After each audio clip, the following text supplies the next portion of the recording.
بسم الله الرحمن الرحیم. السلام علیکم. نبیا مدثر ما د نهم ټولګي د کیمیا مضمون لپاره ستاسو په خدمت کې. په دې لوست کې موږ تاسو نهم ټولګي کیمیا مضمون 11 لوست د الدهایدونو تر عنوان لاندې ولوستئ چې الدهایدونه څه شي دي، همدارنګه الدهایدونو عمومي نوم ایښودنه د ترڅنګ د الدهایدونو وظیفوي ګروپ، د الدهایدونو فورمول او همدارنګه د الدهایدونو ځینو مرکبونه مو مطالعه کړه. دا زه د نهم ټولګي کیمیا مضمون 12 لوست د کیتونونو تر عنوان لاندې لولو. کیتون پیژنو چې کیتون څه شي ته ویل کیږي، کوم مرکبات ته کیتونونه ویلی سو، د کیتونونو عمومي فورمول څه شي دی، د کیتونونو وظیفوي ګروپ څه شي دی. راځو د کیتونونو د پیژندګلوي څخه را شروع کوو چې کیتونونه څه شي ته ویل کیږي، همدارنګه د کیتونونو عمومي فورمول څه شي دی او وظیفوي ګروپ یې څه شي دی. کیتونونه د هایدروکاربونونو اکسیجني مشتقات دي چې د دې عمومي فورمول چې دی هغه په خپله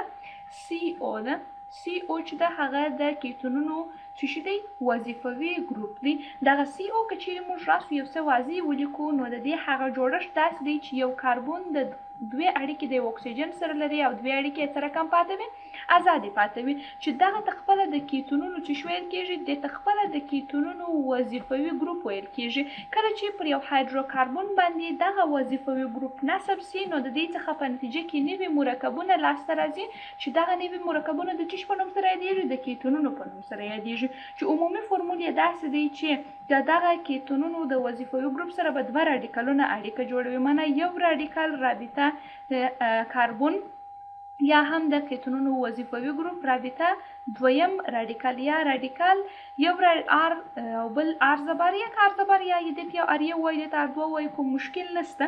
اوس په دې ځای کې دوه رقمه راتلی سي د کیتونونو عمومي فورمول. یو فورمول یې داسې دی چې یو راډیکال رابطه د کیتونونو هغه وظیفوي ګروپ رابطه بل راډیکال، او بل فورمول یې داسې کیدای سي چې راډیکال رابطه د کیتونونو وظیفوي ګروپ رابطه ار زبر. دا ار زبر دا معنا لري چې دغه راډیکال به د دې راډیکال سره توپیر لري. دغه راډیکال مثلا یوه دانه د الکایل ګروپ وي، دا راډیکال به بل دانه د الکایل ګروپ وي، او دلته چې دا دواړه ساده آر دي دا معنا چې دواړه راډیکالونه به یو د بل سره یو رقم وي. که یو د الکایل مثلا یو ګروپ وي هغه بل به هم د الکایل هماغه ګروپ وي، کوم توپیر نه لري. که تاسو چیرې د کیتونونو د عمومي فورمول څخه د هر فورمول څخه استفاده کوئ کوم توپیر نه لري.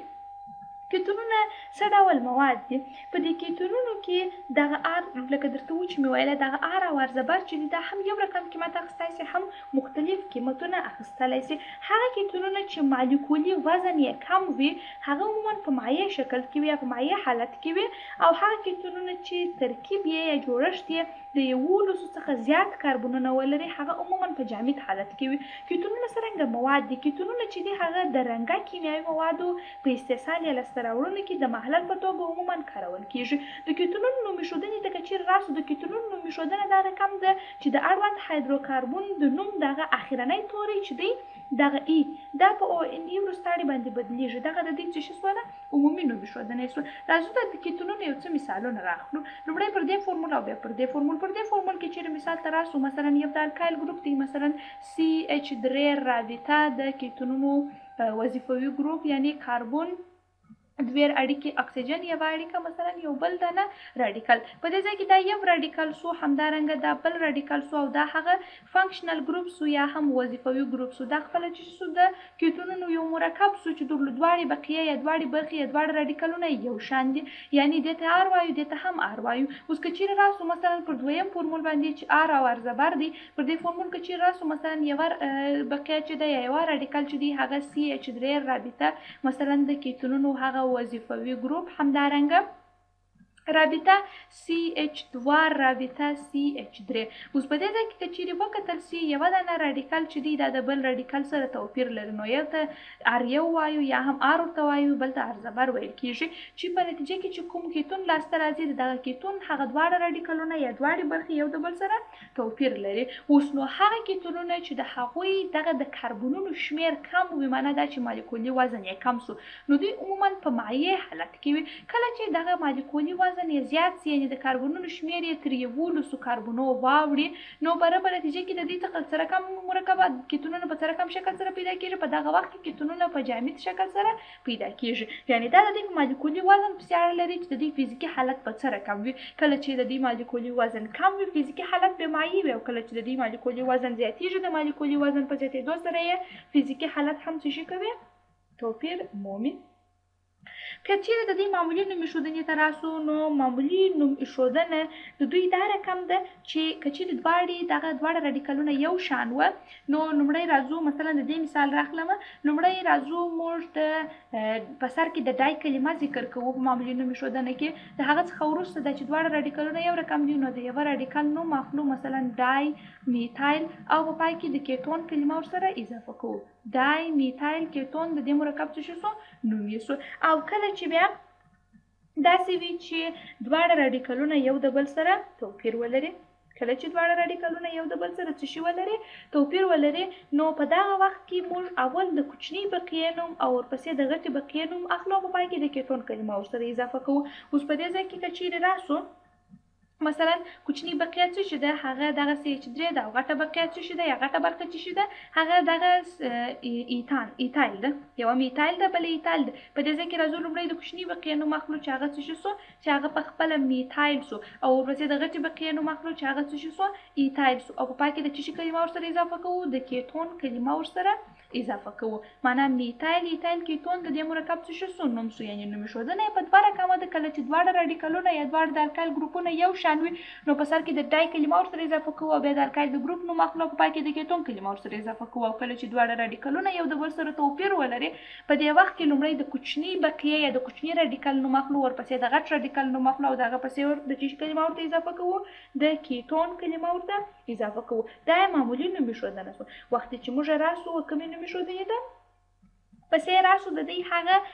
آیپاک نوم ایښودنې ده نو په آیپاک نوم ایښودنه کې داسې ویلی سو کله چې د دې مرکباتو د آیپاک نوم موږ ایږدو نو د آیپاک نوم ایښودنې لپاره موږ د دغه مرکب د دې ټوله مرکب چې دا اوس یو کیتون دی ځکه چې د کیتون وظیفوي ګروپ لري د دې مرکب نوم د اړوند هایدروکاربن نوم خو اخلو خو په پای کې چې د ای کلمه ده دغه د ای کلمه ځنې ایسته کوو او پر ځای باندې د څه کلمه ورته اضافه کوو پر ځای باندې د او ان ای کلمه ورته اضافه کوو چې دغه د دې کومه نوم ایښودنه شوله دغه د دوی هغه آیوپاک نوم ایښودنه شوه اوس راځو د مرکب د کاربونو شمېر حسابو یو کاربون دوه کاربونه درې کاربونه او څلور کاربونه دا مرکب درلودونکي د څلور کاربونه دی او هغه مرکب چې مشبوه په هایدروکاربنونو کې هغه هایدروکاربن چې مشبوه دی او همدارنګه درلودونکي د څلور کاربونه دی د هغه نوم به څه شي و بیوتان اوس نو د اړوند هایدروکاربن چې بیوتان نومیږي د دې دغه د پای د ای توری موږ څه به کوو ځینې ریموف کوو او پر ځای باندې د څه کلمه ورته اضافه کوو د او ان ای کلمه ورته اضافه کوو دا په څه شي کې دا د کیتونونو په آیپاک نوم ایښودنه کې اوس د دې مرکب د آیپاک نوم څه شي سو د دې مرکب د آیپاک نوم دی بیوتانون